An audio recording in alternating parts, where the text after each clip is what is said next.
Hello dear friends of Motorsport-Magazin.com and Formula One fans. That was the Monaco Grand Prix 2024, and there was the shining winner that so many had wished for. Charles Leclerc, the local hero here in Monaco, actually did it. We'll talk about him later, I promise, but first we want to talk about the biggest moment of the race. After just 17.5 seconds between turn 1 and turn 2, the race was already over for Sergio Perez and the two Haas drivers. Nasty accident. When you saw Sergio Perez's car, you got really scared. But luckily nothing happened to him. Nothing happened to the two Haas drivers either.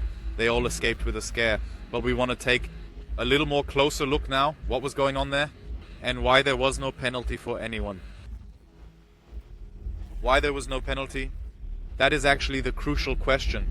But it's a question we can't really answer. Most likely because Kevin Magnussen has already accumulated 10 penalty points in this year's season. And I do believe that they were a bit afraid of handing out a ban.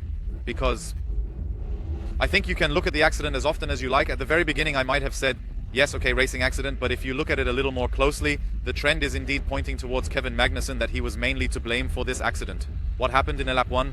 Magnussen actually had a pretty decent start. He accelerated well out of Saint-Devote, which is the first corner. Magnussen was on the inside there. Then there was an acceleration duel against Sergio Perez, or the Red Bull driver was a bit further ahead than the Haas. And then Magnussen caught up a little with Perez up the hill in the acceleration duel towards Beau Rivage and Massenet. And then there was an accident. The two touched each other. To be precise, Magnussen's left front tire clashed against Sergio Perez's right rear tire, and Perez subsequently gone off track really hard. Kevin Magnussen said afterwards, he just didn't give me any room. He pushed me away. My front tire was already in front of his rear tire, so I were totally entitled to be there. Sergio Perez, of course, saw it completely differently. He said, well, he wasn't next to me at all, and there simply isn't enough space for two cars at that point. That's why Kevin Magnussen simply should have realized that somewhere and should have backed down. Why do I say that? The more I look at it, the more I blame Kevin Magnussen for this accident. Yes, the circuit takes a relatively strange course there. I've already mentioned some corner names. Perhaps Beau Rivage is not quite so well known, because for many people it's not really a corner. It's more or less a straight line, but there is still a small bend. And this little bend was probably the undoing of both of them, because, in my opinion, Sergio Perez didn't pull over at all. It was just the layout of the track. And if you look at it very closely, then you can also see that Kevin Magnussen first hits the track with his right side and not until then crashes into Sergio Perez. So he probably should have backed down by then. Realistically, he didn't have a chance against Perez anyway. It is believed, or most people believe, that Magnussen simply didn't want to back down because he would have lost momentum.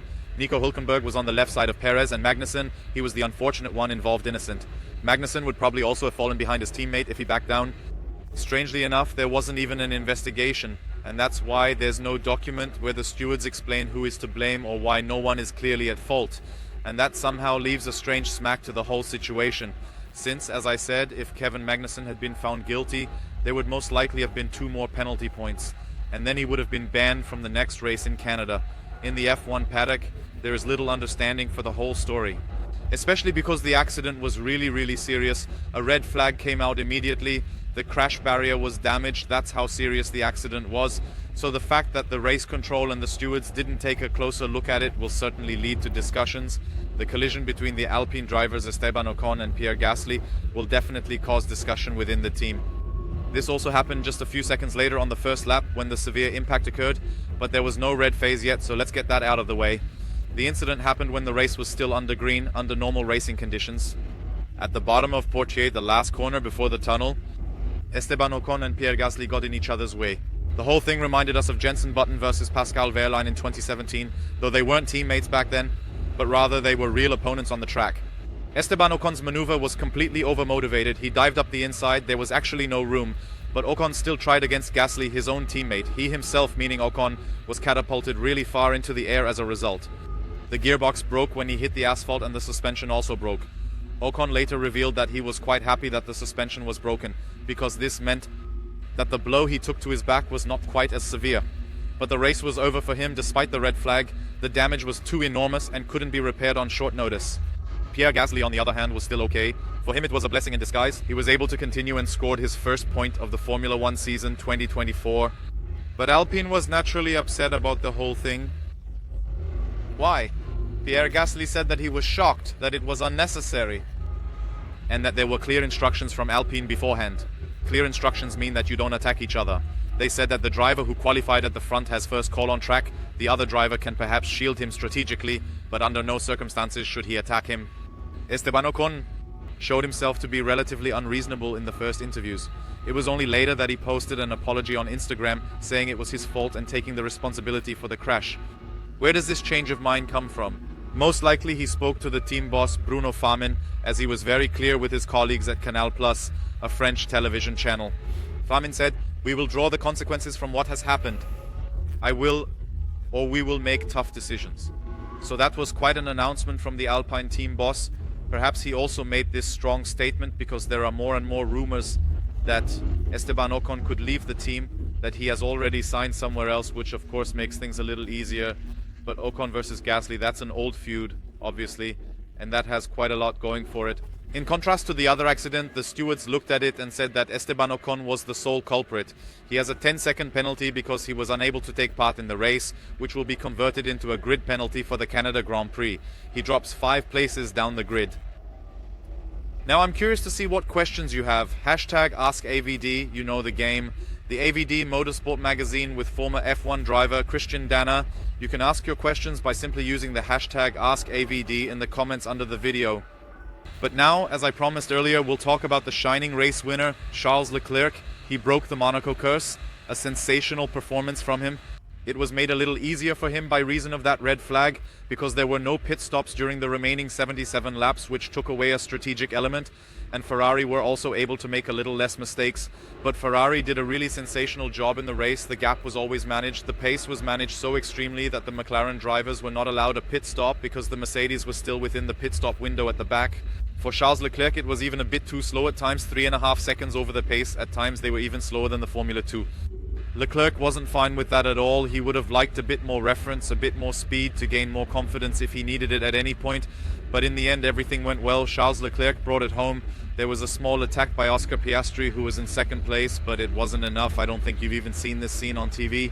Leclerc said that yes, he saw it in the Portier corner, but that was somewhat very optimistic. Then Leclerc closed up immediately, and in the end, there was really nothing to talk about. He brought it home without putting up much of a fight. Leclerc said that it was the sweetest victory of his Formula 1 career. It was not only a victory for himself, but also for his deceased father. This was their shared dream. Now he has finally made it here. Charles Leclerc didn't actually look that emotional on the podium. He said that the big emotions actually came in the car. In the last 10 laps, he partly had tears in his eyes and could hardly see in the tunnel. He just had to concentrate and somehow suppress these emotions in this situation. On the podium, however, there were the emotions from the Prince Albert of Monaco. He almost cried a little. So that was really nice to see. Even the competitors saw it that way. Carlos Sainz, who finished third, said that those were pretty much the most beautiful pictures in Formula 1. The Monegasque on the podium with the race win. So I think there's hardly anyone here who didn't wish Charles Leclerc well. And Charles Leclerc has also made a big jump in the World Championship standings, since the leader, Max Verstappen, only finished 6th, just 31 points behind. So this could be a lot more exciting than we thought a few weeks ago. In the Constructors' Championship, there are only 24 points between Ferrari and Red Bull.